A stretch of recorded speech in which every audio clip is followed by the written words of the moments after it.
This episode is brought to you by Peacock. The new Peacock original documentary, Matthew Perry, A Hollywood Tragedy, dives deep into the beloved actor's rise to fame and his tragic death. 5 people, including Perry's personal assistant, 2 medical doctors, and an alleged Hollywood drug dealer known as the Ketamine Queen, were charged with conspiracy to illegally provide Perry with the ketamine. Explore the details of the case in this heartbreaking special, streaming now only on Peacock. This episode is brought to you by Coffee Mate. After watching this season of the HBO's original series, The White Lotus, this is the tropical getaway I needed. One more pina colada, please. Hey, you're not on mute. Oh, I thought I was in paradise. Turns out, it was my Coffee Mate. Coffee Mate Pina Colada and Thai-iced coffee-flavored creamers. Inspired by the newest season of HBO's original series, The White Lotus. For the love of coffee. Try now. agenciadepodcast.com.br.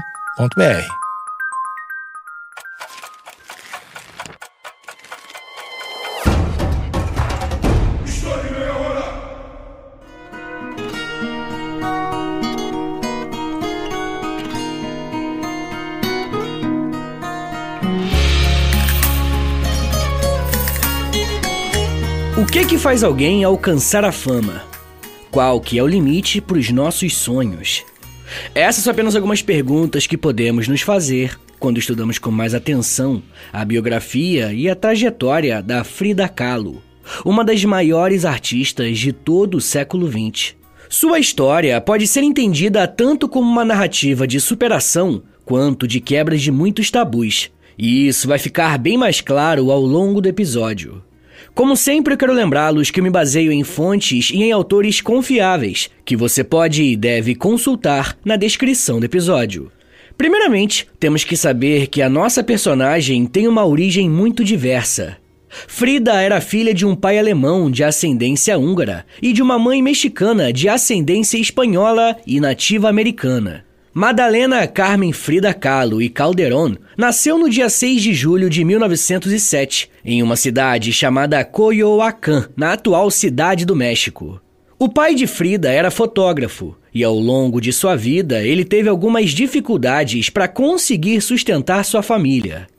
Parte desses problemas tem relação direta com a própria história do México. O século XX começou como um período de grandes mudanças para o México. O país vinha há muito tempo sendo governado por um ditador chamado Porfírio Díaz, que durante um certo período trabalhou para tentar modernizar o México. Porfírio abriu a economia do país para o capital estrangeiro, fazendo com que a economia mexicana fosse muito convidativa para quem era de fora, principalmente para quem era dos Estados Unidos. Olha só o que o historiador Carlos Alberto Sampaio vai falar sobre esse período, abre aspas. Seu regime foi responsável pela centralização política e econômica do país. O Estado oligárquico foi muito importante para o México, pois propiciou a unificação nacional e a centralização política. Seu governo foi responsável pela colonização de terras baldias, melhorou as comunicações e os transportes, realizou obras públicas e as cidades foram objeto de reformas urbanísticas. Fecha aspas. Porfírio Díaz fez com que esse crescimento econômico ficasse restrito a apenas uma pequena parcela da população. Na prática, houve desenvolvimento, mas a concentração dessa riqueza estava nas mãos de poucos. Para vocês terem uma ideia, existe uma estimativa que mostra que em 1910, menos de 1% das famílias mexicanas eram donas de 85% das terras do país. Nas eleições de 1910, foi a primeira vez que o então ditador viu o seu poder ameaçado por um político chamado Francisco Madero. As eleições aconteceram quando Frida tinha apenas 3 anos. Porfírio Díaz venceu, mas Madero não aceitou a derrota e acabou sendo preso. Em sua prisão, Madero começou a escrever cartas e manifestos convocando a população a se revoltar contra o Porfírio Díaz.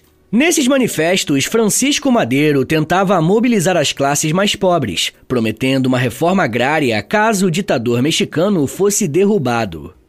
Essa é a origem da Revolução Mexicana. A partir de uma agitação popular liderada pelas elites nacionais, um golpe de Estado foi feito e conseguiu derrubar Porfírio Díaz. A partir de 1910, o México poderia começar um novo ciclo onde as reformas agrárias poderiam ser feitas e a população finalmente seria contemplada em suas políticas públicas. O único problema é que quando Francisco Madero assumiu o poder no México em 1910, ele não cumpriu quase nada daquilo que havia prometido à população, muito menos resolveu a questão das terras. Depois que o liberal Madero deu as costas para o povo, a insatisfação popular era tão grande que surgiram lideranças próprias dos camponeses que iriam fazer muito barulho na política mexicana, principalmente Emiliano Zapata e Pancho Villa, dois dos nomes mais famosos quando falamos das lideranças populares da Revolução Mexicana. Emiliano Zapata havia sido um líder do exército mexicano do Sul, e com esse clima de revolução e revolta popular aumentando cada vez mais, Zapata se tornou um líder dos camponeses e porta-voz das necessidades do povo, principalmente na defesa de uma reforma agrária profunda no México. Além de Zapata, o outro líder que despontou no mesmo período foi Pancho Villa. Diferentemente de Zapata, Villa tinha uma origem mais humilde. Havia sido soldado de baixa patente no exército mexicano e, quando foi dispensado, tinha como principal ocupação ser um ladrão de gado. A atuação de Villa estava mais ligada ao norte, trabalhando com fazendeiros que comercializavam gado com os Estados Unidos. Enquanto o México passava por esse período revolucionário e de turbulência, a família de Frida enfrentava algumas dificuldades econômicas. Foi nesse período que o seu pai precisou hipotecar a sua casa, além de vender móveis e alugar alguns quartos para que a família sobrevivesse. Quando Frida atingiu a vida adulta, ela disse que, por volta de 1915, chegou a ver as tropas de Emiliano Zapata na região em que morava, na época em que o revolucionário lutava contra um aliado de Madero. Olha só o que ela relatou sobre esse período, abre aspas. Minha mãe abria as janelas da Calle de Allende para deixar os zapatistas entrarem.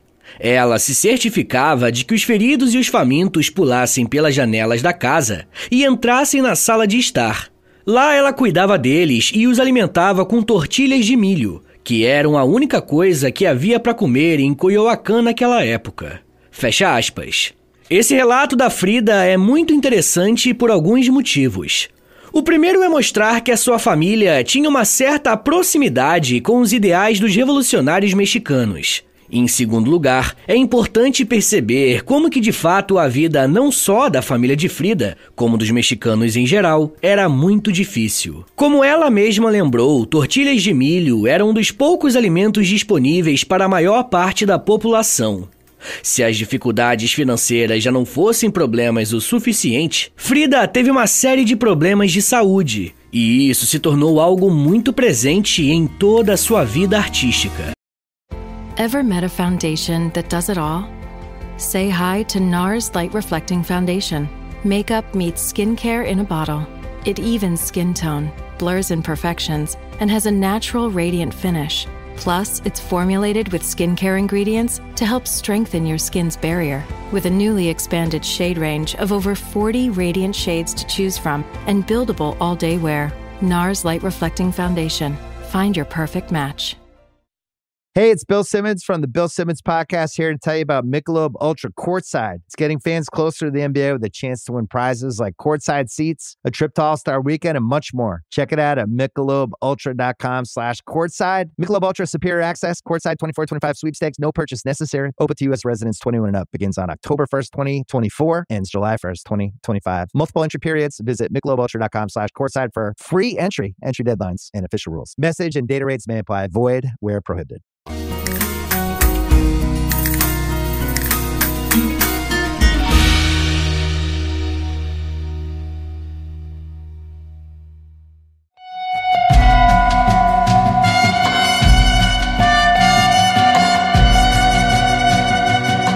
De acordo com os registros autobiográficos fornecidos pela própria Frida, sabemos que o clima da sua casa durante a infância era sempre muito triste. Seus pais ficavam doentes com muita frequência e o casamento era algo frio, sem amor, de acordo com a própria Frida. Seu relacionamento com a mãe, Matilde, era muito complicado e ela descreveu da seguinte forma, abre aspas, Minha mãe era gentil, ativa e inteligente, mas também calculista, cruel e fanaticamente religiosa. Fecha aspas. O desenrolar da revolução não ajudava a melhorar o clima da casa. O pai de Frida era um fotógrafo particular, que tinha alguns contratos com o governo local. Quando os conflitos começaram, as comissões se tornaram praticamente inexistentes, e no período de guerra civil, vários clientes simplesmente deixaram de contratar os seus serviços. A mãe de Frida, Matilde Gonzalez e Calderon, era uma católica devota de origem indígena e espanhola. Os pais de Frida se casaram logo após a morte da primeira esposa de Guilhermo, durante o nascimento do seu segundo filho. Mesmo que o casamento tenha sido muito infeliz, Guilhermo e Matilde tiveram 4 filhas, sendo Frida a terceira. Ela tinha 2 meias-irmãs mais velhas. Frida dizia que cresceu em um mundo cheio de mulheres, e durante a maior parte da sua vida, ela se manteve próxima do pai.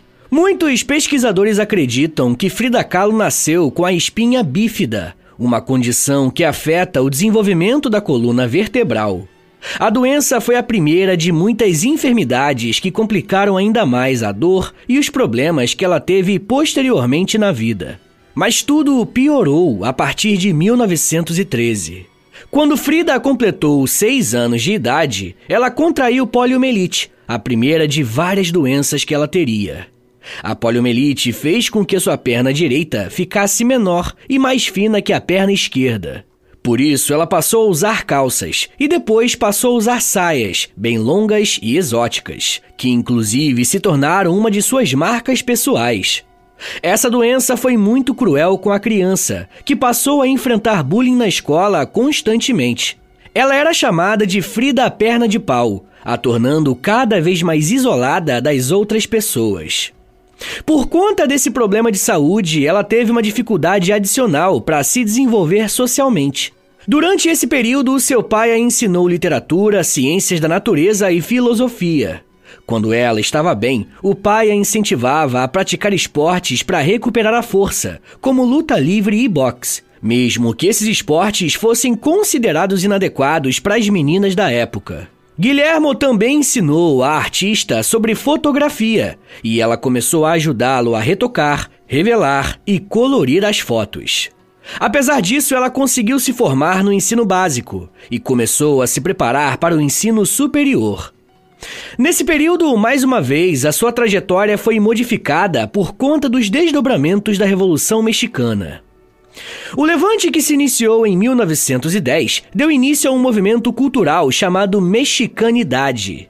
Essa escola artística teve origem em 1920 e pode ser explicada a partir de um renascimento nacionalista com o surgimento de uma identidade cultural própria. Em 1921, através do Ministério da Educação Pública, José Vasconcelos lançou uma cruzada baseada na idade da mexicanidade, para a qual ele convocou escritores, artistas e músicos.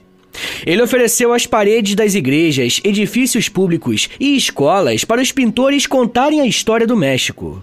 Essas paredes foram preenchidas com símbolos mexicanos, flora e fauna, vulcões, lagos, céus, vestimentas nacionais e diferentes etnias, e todos com uma visão particular sobre a história do país. Por conta do local em que as pinturas eram feitas, esse movimento também passou a ser chamado de muralismo. Foi nesse momento que Frida foi aceita para estudar na Escola Nacional Preparatória do Distrito Federal do México. E durante 1922 a 25, ela frequentou essa instituição. Durante o seu período acadêmico, Frida focou em disciplinas de ciências naturais, com o objetivo de se tornar uma médica. A instituição tinha abertas suas portas para as mulheres há pouco tempo, tendo apenas 35 alunas no total de 2.000 estudantes matriculados. Ela teve um bom desempenho acadêmico, era uma leitora voraz e rapidamente se tornou envolvida e empenhada na cultura mexicana, no ativismo político e em questões de justiça social. Durante esse período, Frida Kahlo foi particularmente influenciada por 9 colegas de classe, e eles formaram um grupo informal que se auto-intitulava como Cachuchas.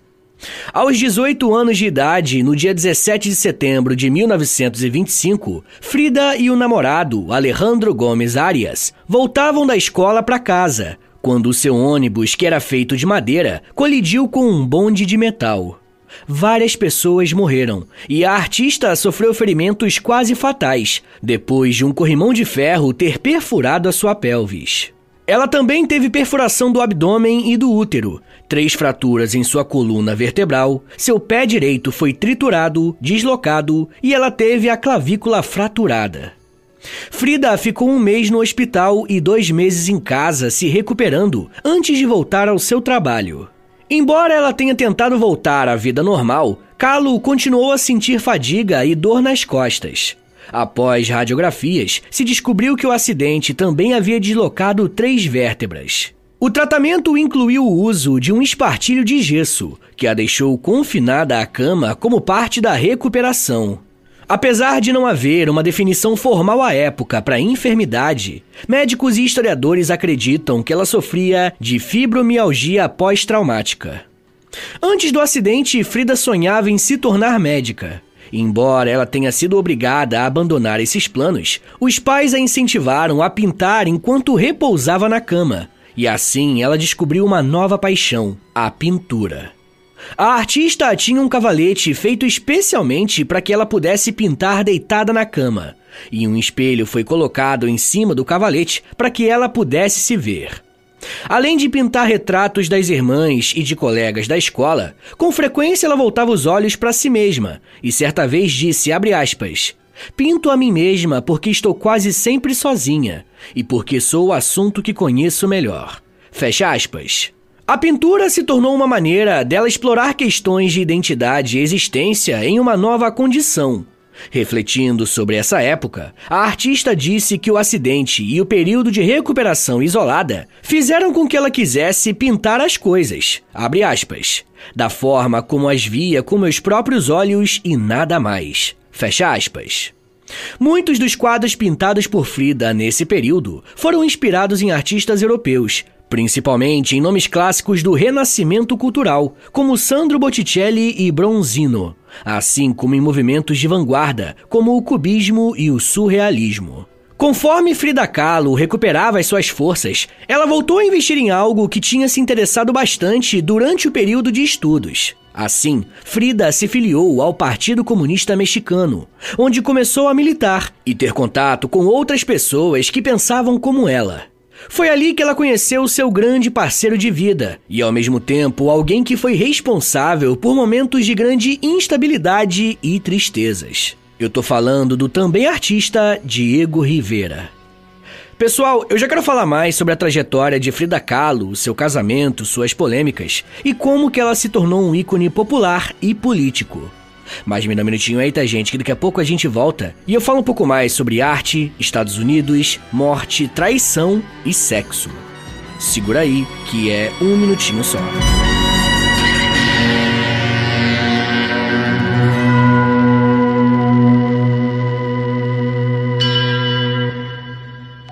Fala pessoal, tô passando aqui rapidinho para avisar vocês que se você se torna um apoiador do podcast, você recebe acesso a mais de 140 episódios exclusivos que você pode ouvir no aplicativo do Apoia-se. E toda semana eu publico um novo episódio exclusivo lá para vocês. E dependendo do nível do apoio que você assinar, você também recebe acesso ao Clube do Livro do História em Meia Hora e ao Close Friends lá no Instagram, onde eu publico diariamente curiosidades históricas. Então é isso, assine o apoia.se/História em Meia Hora para você receber um monte de conteúdo exclusivo e ajudar o meu trabalho a continuar de pé.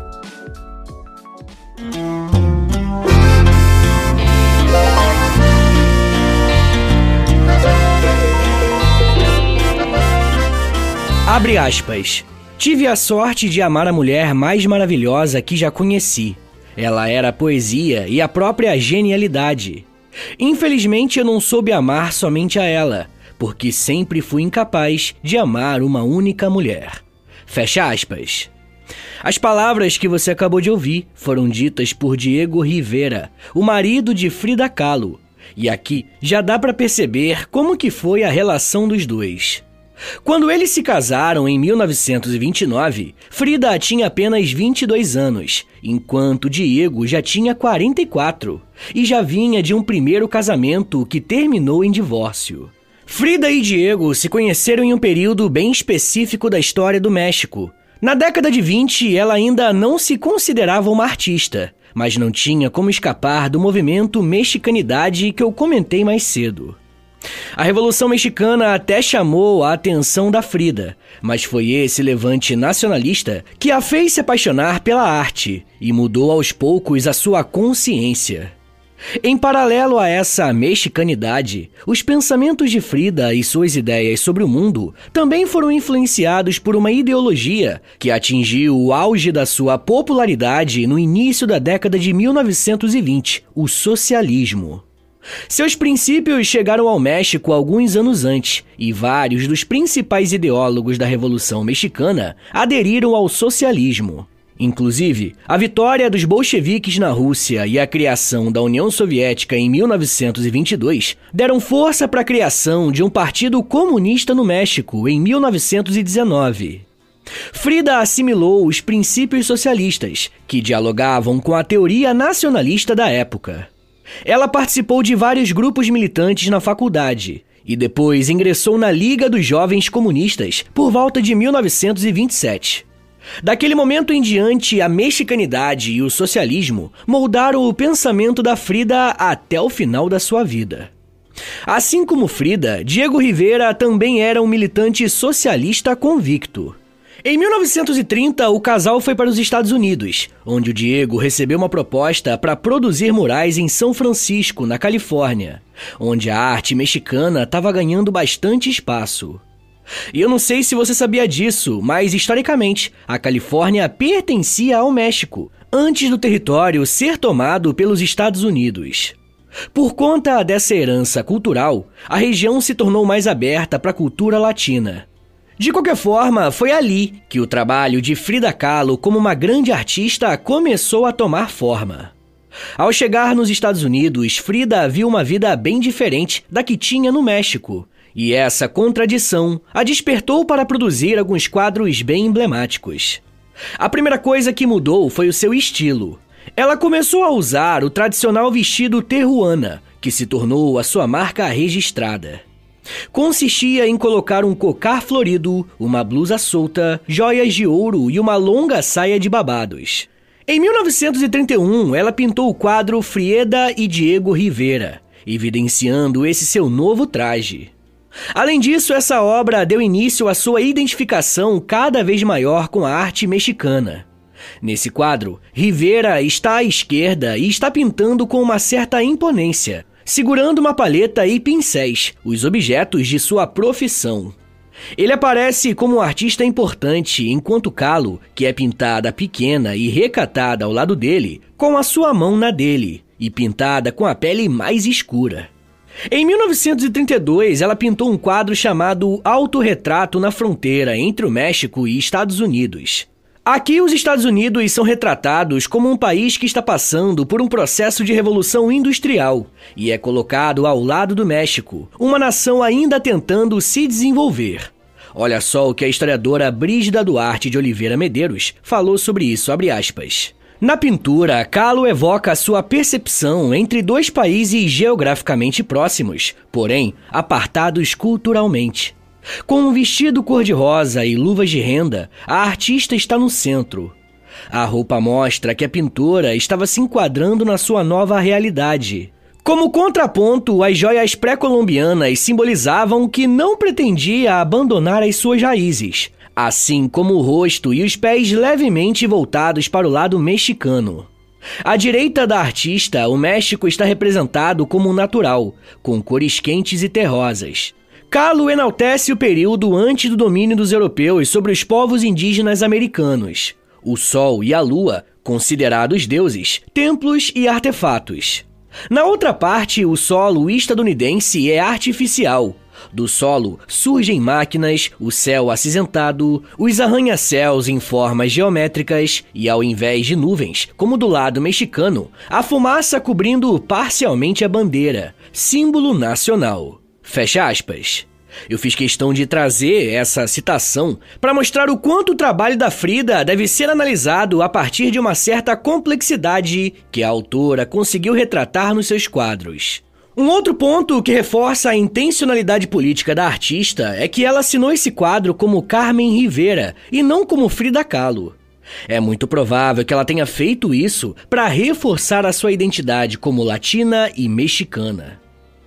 Apesar de estar se descobrindo e se desenvolvendo como uma grande artista, a estadia nos Estados Unidos foi bastante traumática para o casal Frida e Diego. Um dos anos mais difíceis foi de 1932, durante a época em que Frida morou em Detroit com o marido.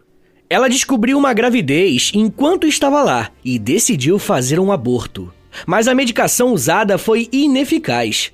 A artista tinha dúvidas em relação a ter filhos e já havia passado por um aborto no início do casamento, mas decidiu continuar com a gravidez. No mês seguinte, ela sofreu um aborto espontâneo, que causou uma hemorragia e fez com que ela precisasse ficar hospitalizada por 2 semanas. O quadro Hospital Henry Ford, de 1932, foi diretamente inspirado por essa experiência e retrata a artista sangrando em uma cama enorme.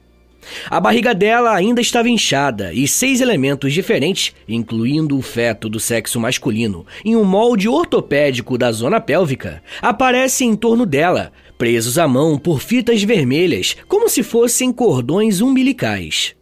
Esse quadro é um dos vários que tratam das lutas pessoais de Frida, principalmente as relacionadas à fertilidade, e comunicam os sentimentos conflitantes dela querer ter filhos, o desejo de ter uma família com o Diego e as limitações do próprio corpo. Na obra Meu Nascimento, que foi feita no mesmo ano, ela retratou uma cena bem diferente para o mundo artístico daquele período. Nesse quadro, vemos uma mulher dando à luz, e o quadro é pintado de forma a deixar a saída do bebê bem explícita. Acho que se você quiser ter uma dimensão melhor do quanto ela quis ser chocante aqui, vale bastante a pena você pesquisar essa imagem, e não apenas a minha descrição. É só colocar no Google Meu Nascimento Frida Kahlo. Em 1933, Kahlo e Rivera retornaram ao México, onde viveram em uma casa recém-construída. A residência se tornou um ponto de encontro para artistas e ativistas políticos. O casal hospedou pessoas como Leon Trotsky e André Breton, um surrealista líder do movimento surrealista na literatura e na arte. Ele defendeu o trabalho de Kahlo. Essa residência foi palco de muitas polêmicas envolvendo a fidelidade do casal, uma vez que Frida teve um caso amoroso com Trotsky. Inclusive, no episódio exclusivo dessa semana para os apoiadores, eu quero falar mais sobre a vida amorosa tanto de Frida quanto do Diego, e como que isso fez a artista se tornar também um símbolo feminista e LGBTQIA+. Para você ouvir esse e os outros mais de 160 episódios exclusivos que já tem por lá, basta assinar o apoia.se/História em Meia Hora, porque além de você receber vários conteúdos exclusivos, você também ajuda o meu trabalho a continuar de pé. Bom, uma das pessoas que o casal recebeu em sua casa foi esse tal de André Breton, que escreveu a introdução do folheto para a primeira exposição individual de Frida Kahlo, a descrevendo como uma surrealista autodidata. A exposição foi realizada na Julien Levy Gallery, em Nova York, no ano de 1938, e foi um grande sucesso. No ano seguinte, Frida Kahlo viajou para Paris para mostrar o seu trabalho. Lá ela conheceu mais surrealistas, incluindo Marcel Duchamp, o único membro que ela supostamente respeitava. O Louvre também adquiriu uma das suas obras, a obra A Moldura, de 1938, fazendo de Frida Kahlo a primeira artista mexicana do século XX a ser incluída na coleção do museu. Em 1943, ela foi nomeada professora de pintura em La Esmeralda, na Escola de Belas Artes do Ministério da Educação. Infelizmente, Frida nunca conseguiu aproveitar essas pequenas alegrias da sua vida, por conta das dores crônicas que ela sentia. Sempre que a sua saúde dava sinais de piora, ela recorria ao álcool e às drogas para se aliviar. Mesmo assim, ela continuou a ser produtiva durante a década de 40.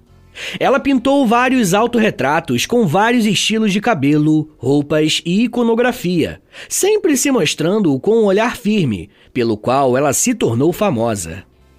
Kahlo passou por várias cirurgias no final da década de 40 e no início da década de 50, muitas vezes com internações prolongadas. Perto do fim da sua vida, ela precisou de ajuda para andar. Sua saúde debilitada a levou a comparecer à sua primeira exposição individual no México, no ano de 1953, e ela foi deitada em uma cama. Ela morreu um ano depois. A causa oficial da sua morte foi documentada como embolia pulmonar. Após a morte de Frida, Rivero mandou redesenhar a casa que ela viveu como um museu dedicado à sua vida. O Museu Frida Kahlo foi aberto ao público em 1958, um ano após a morte de Rivera. Um banheiro e um camarim, no entanto, permaneceram lacrados de acordo com os desejos de Rivera e não foram abertos até o início do século XXI. Objetos descobertos nos cômodos incluíam espartilhos médicos, guarda-roupa, cosméticos e cartas da própria Frida Kahlo. A trajetória de Frida mostrou, entre outras coisas, como é possível avançar limites apesar da dor, ao mesmo tempo que é impossível se desvincular totalmente dela. Pessoal, eu vou recomendar 3 episódios aqui do podcast, que você pode procurar aí no feed do História em Meia Hora, e eles vão servir de complemento para esse episódio que você acabou de ouvir, beleza? O primeiro episódio se chama História do México, o segundo se chama Trotsky, e o terceiro se chama Revolução Mexicana. Agora, bora fazer aquele resumão de 1 minutinho para você relembrar o que você aprendeu hoje? Vamos lá! Quando falamos na história da Frida Kahlo, temos que saber que estamos diante de uma das maiores artistas da história do México. Nascida em Coyoacán, no México, sua vida foi marcada por intensas dores físicas e emocionais, resultados de uma infância difícil, um grave acidente de ônibus na juventude e seus complicados relacionamentos, especialmente com o pintor Diego Rivera. Frida Kahlo começou a pintar durante a sua recuperação do acidente, usando a sua arte como uma forma de expressão e terapia. Suas obras exploram temas como identidade, pós-colonialismo, gênero, classe e raça, tudo dentro da sociedade mexicana. Ela é conhecida pelos seus autorretratos que retratam a sua dor e sofrimento, mas também pela sua força e resiliência. Frida se envolveu com o movimento comunista, e sua obra refletiu as suas convicções políticas e a sua identidade cultural, com referências à cultura indígena mexicana.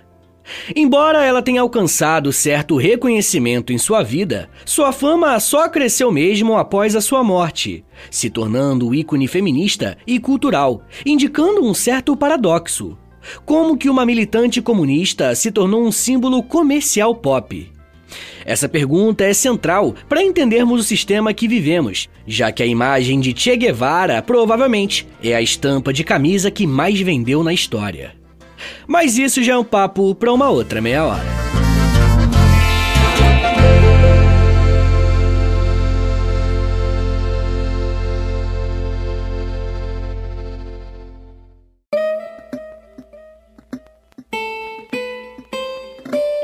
Senhores, muito obrigado por terem ouvido até aqui. Meu nome é Vitor Soares, eu sou professor de História e você acabou de ouvir o História em Meia Hora. Segue a gente aí na sua plataforma de áudio favorita para não perder nenhum episódio. Se você estiver ouvindo no Spotify ou na Apple Podcast, avalia o nosso podcast aí com 5 estrelinhas, tá bom? Quero lembrá-los também que a melhor forma de apoiar o podcast é assinando o nosso Apoia-se, tá bom? É apoia.se/História em Meia Hora. Uma outra forma de ajudar o podcast é através do nosso Pix. Anota aí que é o meu Pix e o meu contato também, é historiaemmeiahora@gmail.com. Mas se você não tiver condições de ajudar o podcast financeiramente, mas quer ajudar de outra forma, a melhor forma de longe é, primeiro, indicando o podcast para um amigo e, segundo, compartilhando nas redes sociais. Aí se aproveita e me marca no @História em Meia Hora, porque aí eu vou poder te agradecer pela ajuda. Se você tiver a fim de ouvir um podcast mais de humor, mas que também tenha temática histórica, ouça meu outro podcast, é o História pros Brother. Ouve lá depois que eu acho que você vai gostar. Eu também crio conteúdo pro TikTok, Instagram, Twitter, tudo no @Prof. Vitor Soares. É o meu perfil pessoal. Aproveita e segue ele também. Então é isso, gente. Muito obrigado, um beijo, até semana que vem e valeu!